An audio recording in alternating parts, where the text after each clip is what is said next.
I always seem Sure. to forget. There we go. Carol. Thank you. I forgot what I wrote. So always good to know. So welcome everybody. It is an absolute pleasure to meet each and every one of you. And I'm like, okay, I know a few people in like Port St. John. I know a few people in 100 Mile House. I don't know anybody in Prince Rupert. And I've always wanted to see the view from the HSBC building. So I'm getting a whole bunch of things, a whole bunch of needs met here. So this is fantastic. Nice to meet all of you.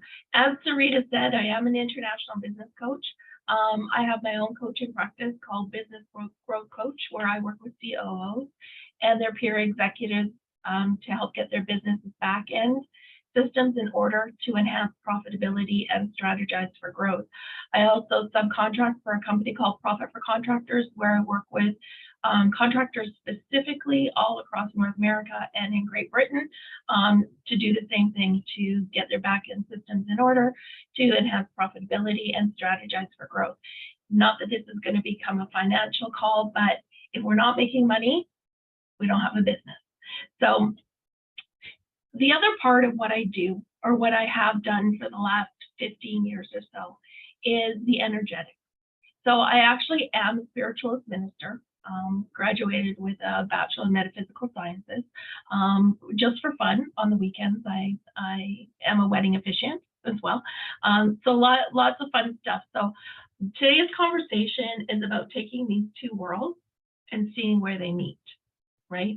We all have the business, and actually it's quite cool that we're all females here, because I do believe, not that men can't be intuitive, and they're learning more better, but so many of us are already in touch with that intuitive side, right? So from a business point of view, according to inform.org, 19% of all managers are what we call visceral decision makers.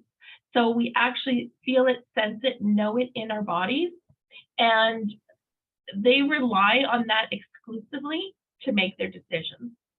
Harvard Business Review says that 45% of corporate executives now rely more on instinct than on fact and figures in running their business. So with those kind of numbers, and just knowing where, understanding kind of the spiritual aspect of where the world is going, I'm sure you've heard conversations about moving from 3D to 5D. I thought it was important to really start to be able to embody the idea of intuition. In Gary Klein's book called The Power of Intuition, Gary refers to intuition as the ability to make a rapid and unconscious judgments or decisions based on pattern recognition and accumulated experience. If you agree with Gary, please put a 1 in the chat. If you disagree with Gary, please put a 2 in the chat. I would love to see who agrees or disagrees with that. For some of us slow people, can you repeat that, Carol? So Gary Klein, he's an author and an international speaker on intuition in business. Yeah. He refers to intuition as the ability to make rapid and unconscious judgments or decisions based on pattern recognition and accumulated experience. Okay. Thanks. Do I need to repeat it one more time? Yeah, that's good. Okay, cool. We know intuition by many names. We know it as gut feeling. We know it as a physical sensation, or sometimes an emotional response that is associated with particular decisions or actions.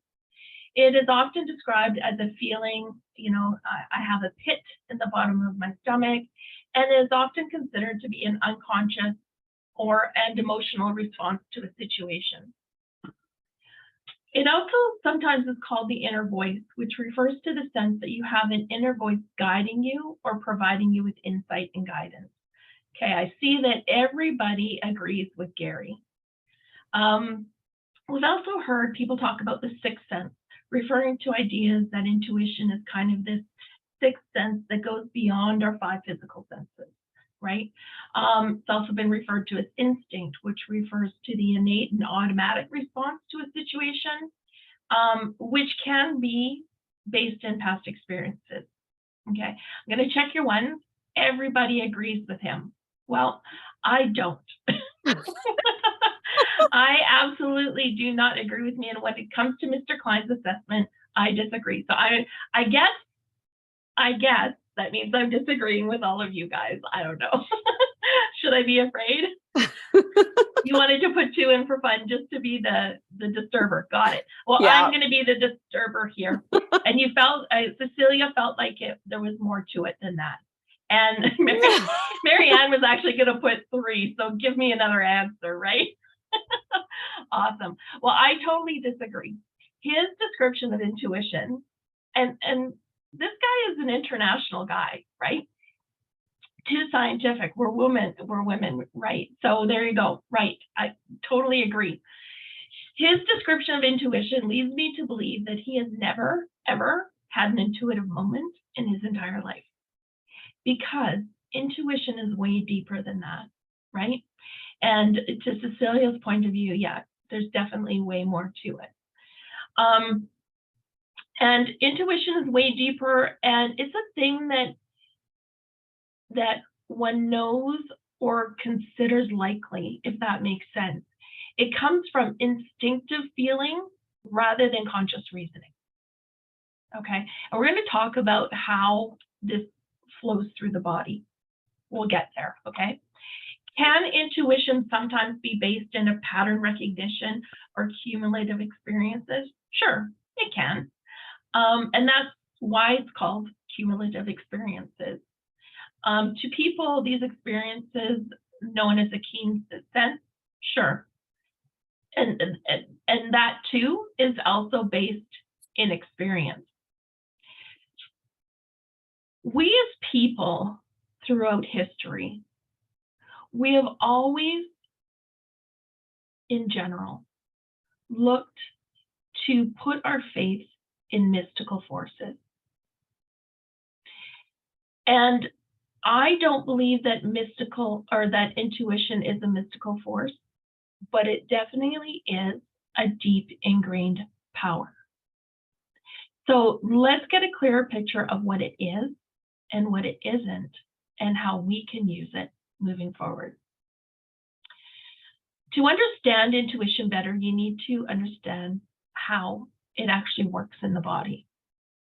Intuition are those hairs that come up on the back of your neck, or the feeling of, I haven't heard this one recently, but my mom used to use it all the time, that cold chill, or somebody walking across the grave, right? One that gives you the heebie-jeebies and the goose pimples and makes you look at your door, right? Or what was that? Even though there's nothing there, right?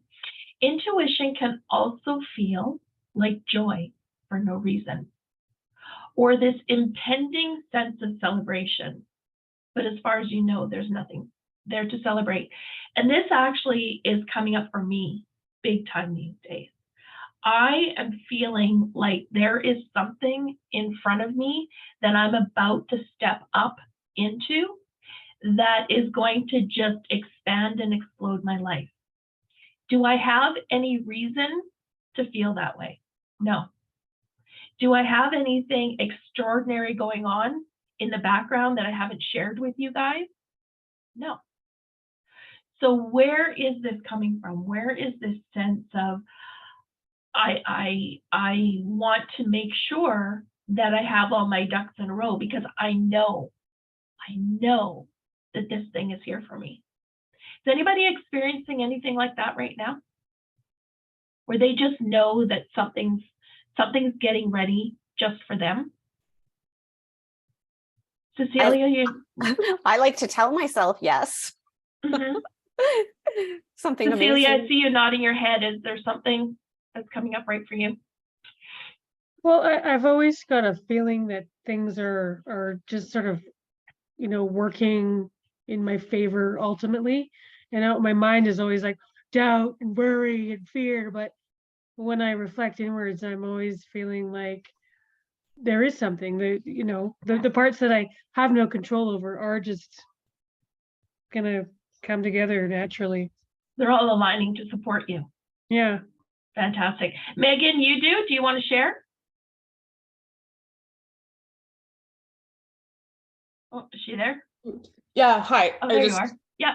wasn't able to unmute, the issues with the mute. I definitely do. I've done a lot of work over the last 3 years, pulling myself through depression and learning a lot about myself. I learned I have ADHD, and hearing you talk about intuition is very similar to an ADHD course that I took with ADHD for Smartass Women, and she talks about intuition and how women with ADHD are more likely to start a business. We're more likely to live life outside of the square, right? We're more likely to be undiagnosed because women with ADHD do not present the same as men, and blah, blah, blah. Anyways, I'm on a tangent about ADHD. That's what happens. But like over the past few years, just learning about myself and learning about what brings me joy and what am I excited about. And I think I found that, like I said earlier when I introduced myself, with the sharing trades with kids and trying to change the culture of trades with love and compassion, because we're like, women in trades are changing it for everybody. So I guess that's where I'm feeling like I am stepping into something, and I do feel like I'm heading towards something really positive and really cool. Yeah. Yeah. The other way, and Diane, thank you so much for joining us. And Marianne, did you want to talk about your comment that something's greater on the horizon? Yeah, I don't know. I guess sometimes it feels there's a seasonal shift in my world that, as much as we keep going through these mini phases of winter here in Prince George, and we keep pretending we're getting to spring, but it's not really here yet. There's still something with the greater amount of daylight in the day, and that spring is coming. And I always think of spring as that time of year where there's that level of rejuvenation and rebirth and stuff. I always get that greater sense of lightness, and that there is something more, there's something new to come. And so I don't know, I think I feel like this almost about this time every year. There's always that sort of light and hope that sort of feels to come into my world, and I'm hoping to capitalize on it this year. Right. And we get that same feeling at New Year's Eve too, right? New opportunities, new horizons, new all of that. And Nicole is resonating with this. And Marie, you have definitely felt your intuition as you have explored your future plans for your career, and you have the sense that it is right. Thank you for that beautiful segue, because that's what I was going to talk about next. Is when I talk about the energy work that I do, I'm a Reiki master, and some people would even refer to me as a shaman. Like, that's how much experience I have in doing energy work. And what I've realized is, I used to try and sell my tools in energy work, but I realized they're actually my tools, and they're the tools that I use to intuit into my clients to make sure, and this happens with just about every call, and I do between 30 and 40 business coaching calls a week. So I have a lot of clients coming through, and it has happened with almost every single one that they come away saying, I got what I needed, even though I didn't know I needed it. And I actually have figured out that during my coaching practice calls, I actually channel. So there's a lot of information that comes through me.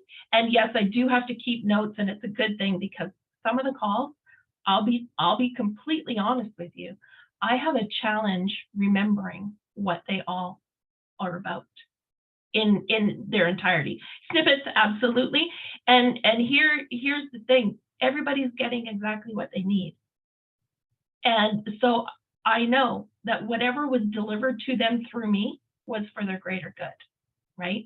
So it's really cool when we're looking for a path forward and we just trust ourselves. Like, when I started on my energy journey back in 2009, I had no idea that I was going to use it to help my guys, with their businesses, but that's exactly what's happening. And isn't that cool, right? And all I did was, I had this sense that this is something I wanted to check out. This is something I wanted to study. This is something I wanted to learn more about, with no rhyme or reason, no aspirations, no anything. Just, this felt right for me, and I went for it. And now I'm six-figure international business coach. Okay, cool. I'll accept that. I'll accept that every day, right?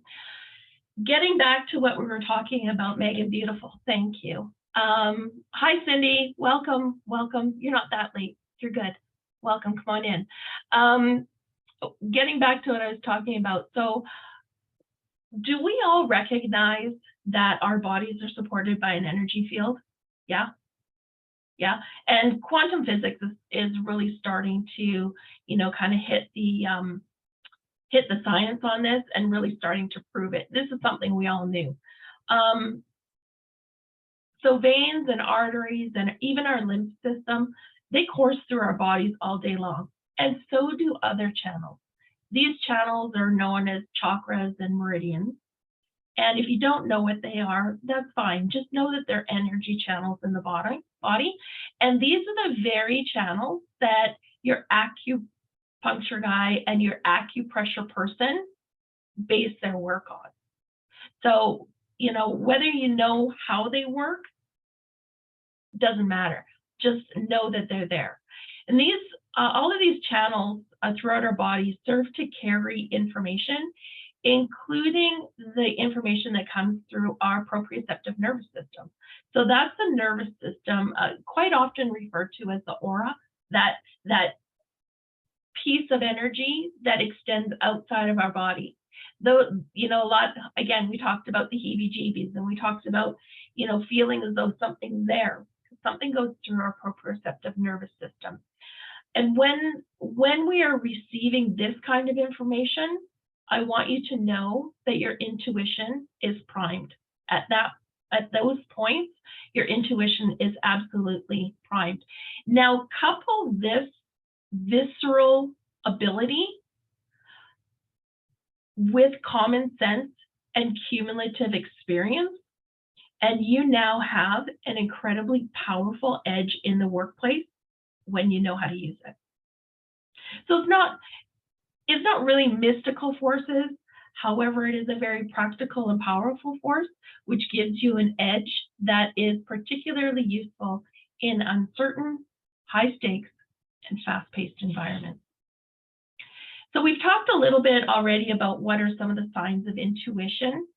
And, intuition, for those of you that bring your own clients, intuition might tell you, I don't really want to work with that client. And again, you might not have any data to support it, but it's just a feeling, right? And deep down inside, you know that they don't have it. They're not going to connect with whatever your tools or your messaging is. And for you as a business owner, this should be an effortless and automatic no. No, thank you very much for reaching out to me, but no, I don't think we're gonna, be a good fit together. Also, if you're not getting excited about being able to provide those results for that thing to that person, that's also a no, right? And I also want you to start to pay attention to synchronicities. And we had a couple of synchronicities kind of just as we were opening this call. So-and-so knows, Amy who knows so-and-so, and all these connections, right? All these things that were out there and we didn't even know it, and this is a lot to do with the power of intent, which is a little bit different than intuition. And power of intent is huge right now. How many of you and this is just a sidebar note, how many of you have had a thought about something you wanting to do, right? You've just had the thought, I would like to explore this. And an opportunity to explore that has come into your field in about 3 days, right? It's becoming huge, huge. We are able to manifest so quickly right now that we're able to manifest those opportunities in 2 to 3 days. And for some of you that don't believe it, test it. Test it and tell me I'm wrong. It won't happen. Okay, so synchronicities are huge. So let's explore a couple of environments where we see intuition play out.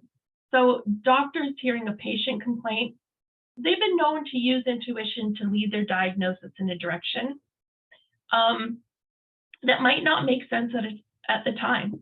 And we've all heard these stories, right? We've heard these stories. Traders and investors often use intuition to make investment decisions. Trader might have a knot in the bottom of his stomach, and he's saying there's something in the air that's encouraging him to sell. Doesn't necessarily have the data to support it, but he follows his gut, just as the bottom falls out of the market, right? We've all heard these stories. These are all examples of people following their gut. Has anybody here had that kind of experience where you had this sense and you took action and it saved you in some way? Yes, Cecilia, do you want to share a little bit? I can't totally give like specifics, but I've, Sure.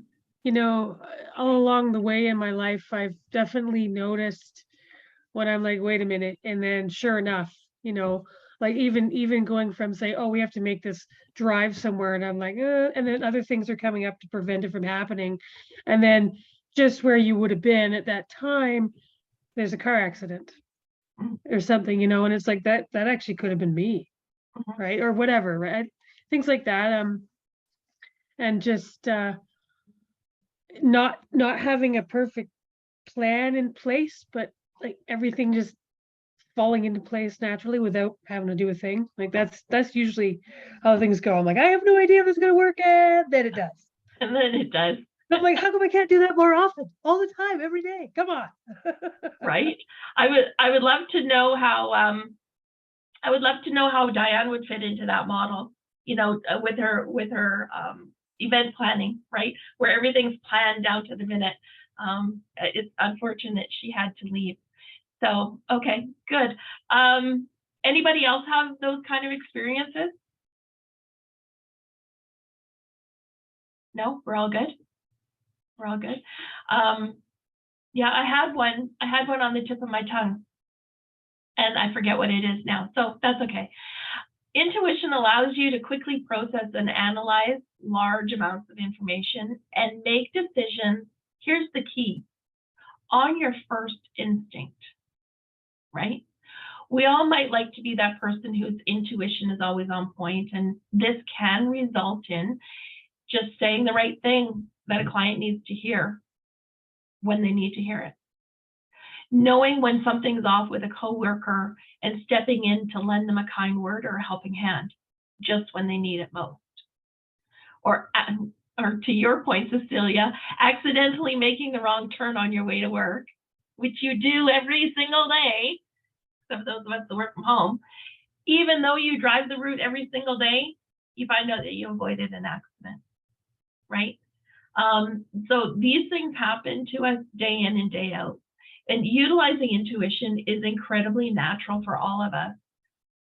However, oh, Sophia has one. Sophia, we've also had several experiences where I feel like I need to do something, or that little voice in your head says I should do or don't do something. And a few hours, days, or months later, I realized why I had to do, right? And it's simple as grabbing the jacket or the water before leaving home. Perfect. Thank you for sharing, Sophia. I know you're not well, so I appreciate the effort it took to type all that. Cindy, did you have something you wanted to add? Oh, no, sorry. I just That's unmuted okay. myself by accident. That's okay. So using intuition is very natural for all of us to do. With our high output and high stress lives, and our lifestyles keep us in fight or flight or fawn. And when we do have some downtime, where might we be able to practice our intuitive skills? And instead of just showing up in exhaustion. So what I'm asking you here is, in your day or in your week, if I gave you a few tips to help you practice your intuitive skills, where might we be able to fit that in? We're all busy. We're all in fight or flight. And the more you can get out of fight or flight, sit down, ground, relax, breathe, all, the better we can start to bring in these skills. So Sarita says first thing in the morning. Anybody else have a different time of day that works better for them? No? Guys are all quiet. Okay. Yeah, first thing, a ground every morning and just step out of the bath or shower. In the evening, Marianne is a night owl. Excellent. And, you know, when we're talking about grounding specifically, grounding is just an intention. It is like ground now, right? And you feel that energy from the bottom, mostly from your root chakra, which is in your perineum area. It can go straight down into the ground. It can come down through your legs and into the ground, and just feeling like you belong. Cindy, interesting. When you're under pressure, excellent. And that is a really cool skill to have, because so much of us get right up into our head when we're under pressure that we don't take the time to breathe, to center, to focus, to ground, and then start to deal with what's ahead of us. We get totally reactive instead of responsive, right? So that's an interesting one. I'm glad that you're able to do that. That's cool. So if you're wanting to practice with your intuition, here's some pointers. Megan, when I imagine roots coming from my feet going into the ground, I can balance way easier. Yep, exactly. And the deeper you go, the better you balance. And it's just, you know, you can see it, sense it, feel it, know it, smell it, taste it. However you sense these things to happen, use your imagination, right? Let's get playful, because that's a feminine energy, right? Let's get really playful. How playful, how delicious can we make this, right? And feeling it all from, you know, starting from your ankles, moving the energy down, going to your knees, moving the energy down, going to your waist, moving the energy down, and bringing it up your body like that. So in order to start to develop or practice with your intuition, start noticing all that you can with your 5 conventional senses. So that's I'm going to challenge myself. You're seeing, you're hearing, you're smelling, you're feeling, and you're so feeling is touch, right? And you're knowing. So those are our 5 conventional. And then you can add taste and smell in there if you want. So if you're starting to notice a shift or something has happened in your environment, you know, again, you see something out of the corner of your eye, stop and turn on all your senses and just notice what you feel. You don't have to do anything more than that. Just notice what you feel. And so what we're trying to do here is to actively engage your intuition while you're awake, right? Practicing late at night, unless you're a night owl, that might just put you to sleep. So just, you, if you're going to practice, pick a time where you're awake and alert, right? Paying attention to your intuition and then start practicing trusting it. So when you hear intuition, it sounds like a soft whisper. It doesn't yell. It doesn't demand. And it is always the first thought. Always. The mind thinks, and it's always chattering away, arguing with itself like a crazy person. Intuition, on the other hand, feels. You're not sure whether you're listening to a fearful mind or a trustworthy intuition. See if you can differentiate whether you're thinking or feeling. And I want you to recognize the difference and start to trust the fields. Trust your instincts, trust your gut feelings, trust your hunches. When you have a gut feeling or hunch about something, it's important to take it into account and consider it as one of the factors in your decision-making process. Does it have to be a large factor? No, especially if you haven't tested your intuition yet, right?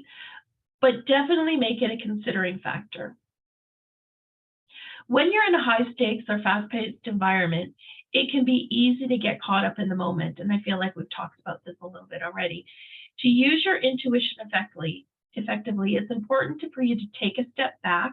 This is what Cindy was talking about, and give yourself a moment to process the information, to ground, to center, step back, take a breath. What am I feeling? And again, it's a whisper and it's always quiet, and it's always the first thought. Okay. And benchmark your intuition. So keeping track of what they call your batting averages, right, on small decisions will give you confidence in your intuition. And another way to engage your intuition is to engage repetitive movement. So run, dance, chop carrots even, doesn't matter, play the piano, paint. These physical actions can all calm the cognitive mind and open up your intuition, okay? And I want to be really careful that we don't, folding laundry is another one, exactly. It's funny, when I'm out hiking, I find myself counting my steps. It's just that repetitive, easy to do, it keeps the left brain busy, while now the right brain can start to open up and be creative, right? Walking meditation, exactly. So what do I mean when I say it's often the first thought? So we've got, what, 10, 11 people on this call. We have all been raised differently, right? I was raised in the Lower Mainland. You know, my dad owned a business. My mom was a secretary. Sarita, you know, you're raised here. You went to school. And everybody has their own story, right? And throughout those stories, we have created our own personal filters. We are the person we are today because we have been raised in an environment that has told us, in order for you to be safe, we need you to think this way. We need you to do things this way, right? Everybody agree with me? Okay, and I'm not going to go on to how that makes us safe. That's a conversation for another day. But we get, I'll use the word groomed. I don't really like that word, but we get groomed to the people that we are today. So what happens is when we get an intuitive thought, we take that thought and we put it through these filters that have been developed in us through our work and through our family and through our circumstances and through our environment. And we keep putting them in through the filter until what pops out of our mouth is something that is accepted by all the different filters. So we don't actually end up expressing ourselves fully, honestly, and truthfully. And if we decided to try and do that, it might be a little bit scary, right? So the challenge is to take the first thought that comes to your mind, the quiet whisper, and not put it through the filters. The best way to do this is to hear, sense, know, feel the thought, speak it out loud right away. Just speak it before it has a chance to go through the filters. So now you're practicing giving what you get. Giving what you get without putting it through the filters. And it doesn't, and for our own safety, here we are talking about safety again, try practicing this when you're at home by yourself, you know, or you're in your office by yourself or whatever, wherever's a safe place. Because what you're going to hear come out is going to be the absolute truth based on our proprioceptive nervous system, based on how energy flows through the body, through the acupuncture, acupressure, lymph system, veins, arteries, even our energetic system. It's going to be the absolute truth for you, okay? So that's how filters and intuition work, and that's why some of us feel as though we don't have intuition, because we're so busy putting them through all these filters. Yes, Cindy? Oh, I was just going to ask if, like, I'm working on staying positive. Mm-hmm. And so, like, affirmations and stuff are, yeah, my filter is automatically, sometimes I think negative. Mm-hmm. And so I'm working on, it's kind of like, I guess, different than what you're saying, because I say it and then I look at it and then I try to put it into a positive way. But what comes to my first thing in my mind is negativity. And so I'm working at, reversing that. Yeah, So- and Sarita said social conditioning, and I'm not sure that you have to reverse that, but I'm thinking that what you're catching is an idea, a thought, a feeling, a sense, and knowing that's already gone through 2 or 3 filters. Oh, okay. So like really asking yourself, where did that come from? What was the message going in? And it's like playing telephone, right?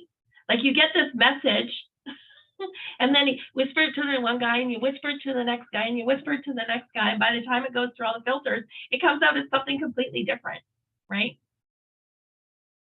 And yes, Marie, thank you. The brain tries to protect us by being negative. Fantastic. So Carol, I did say that I would stop the recording for Q&A and discussion, but it's been very interactive throughout. So maybe I'll just continue recording if everybody's okay with it. And if somebody... I'm okay with it. I've got one more thing I would like to show everybody if everybody has a few extra minutes. And I just wanted to throw in there, I'll leave the record on because I feel like some good questions are being asked and it's a part of your presentation.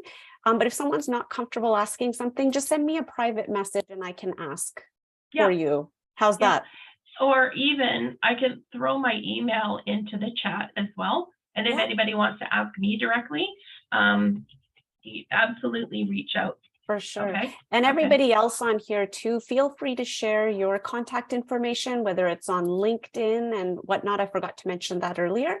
And Carol's information, I'll be sharing in an email with the recording as well. So, okay, fantastic. Fantastic. So there is a way that we can double check our intuition, and it's called a body compass. Does anybody ever heard about that before? Body compass? Okay, cool. It's a great second check. So we've learned here today that the intuition speaks to us through our body, and it's about somatic awareness and it's about sensitivity. And if you get the uncomfortable feeling, when you're trying to make a decision, pay attention. Are you feeling light or heavy? Do you have a sick feeling in your gut? Are you saddled with heartache or diarrhea even? Could it be a result of a stress response activated by false fears or filters? But it could also be your intuition ringing loud and clear. So does everybody know what a pendulum is? Does everybody know what a pendulum is? I have one right there, but it's just a little bit out of reach. So it's basically something heavy on a string or a chain, and you ask it questions, and through working with it, for me, a yes answer would go forward and backwards, and a no answer actually goes side to side. We can actually do that with our body.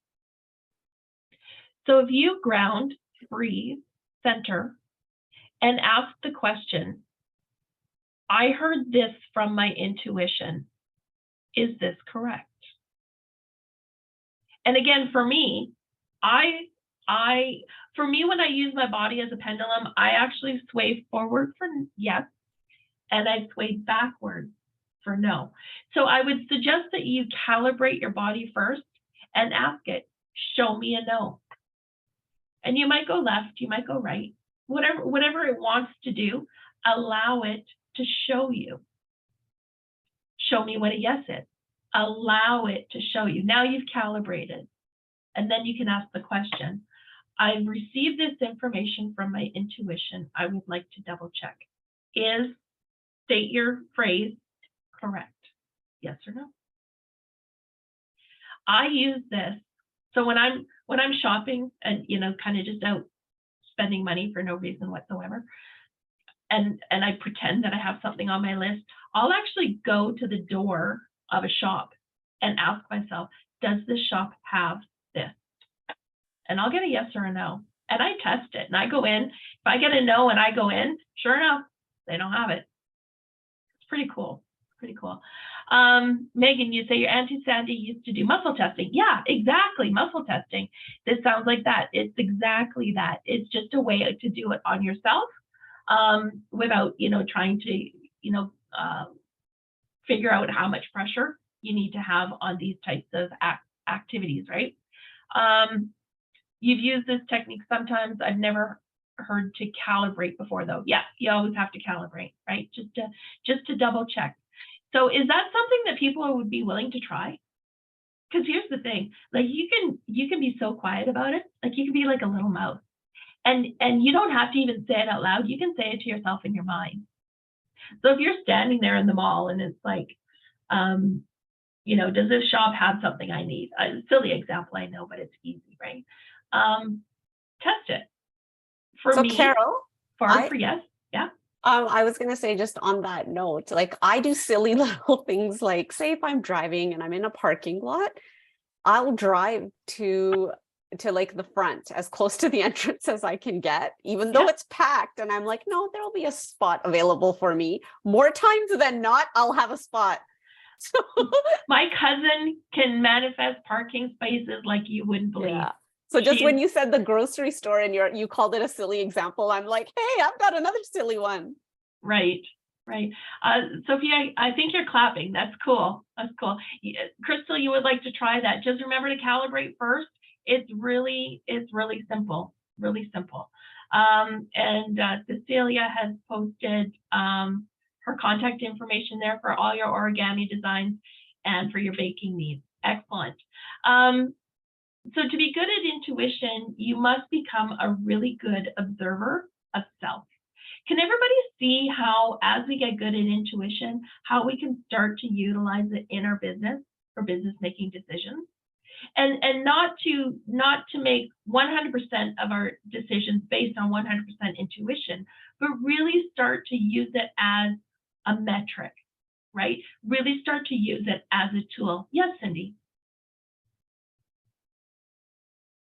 Okay. Yeah, did you say how you recalibrate? Calibrate as a pendulum?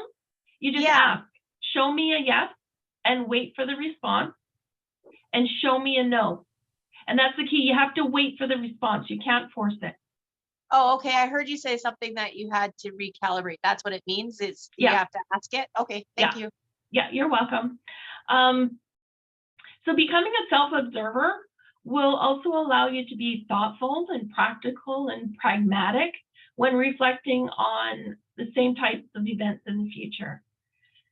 So we can even say that we will be reducing our susceptibility to becoming stuck in emotional events in the future, right? So knowing this information now, how many of you actually use your intuition in business a little bit more than maybe you thought you did? Yeah, Megan, yeah, Marianne, yeah, Cecilia, yeah, Sarita, yeah, Marie, is that a yes? Crystals, yes, fantastic.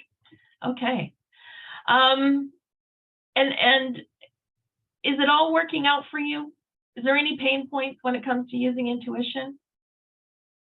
One of the examples that I think about when I was listening to you talk, even planning the LEAP conference, right? Like I had good people around me helping me and, outsourced help. And there would be times where I would talk to a professional about something and they would state something with a lot of confidence and state it to me like a fact. But inside I was like, yeah, they might know more than me, but something about it doesn't feel good.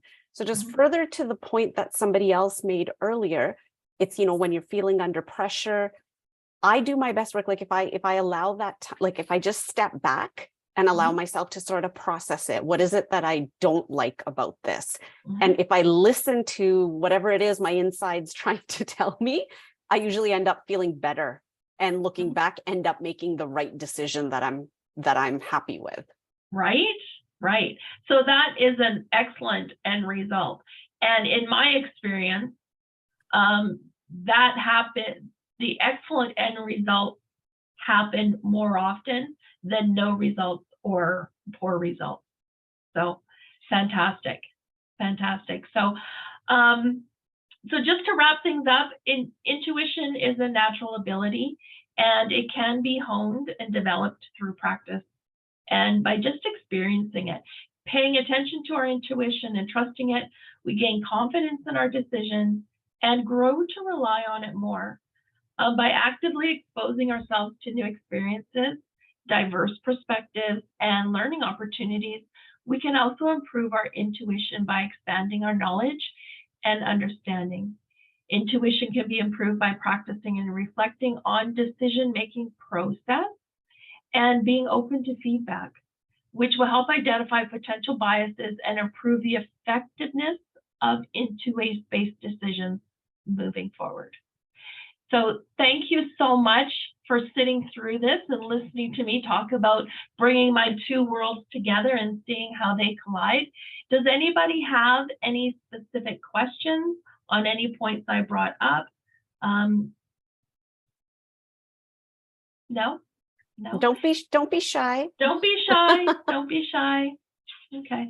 And just so you know, Sarita is going to share my information.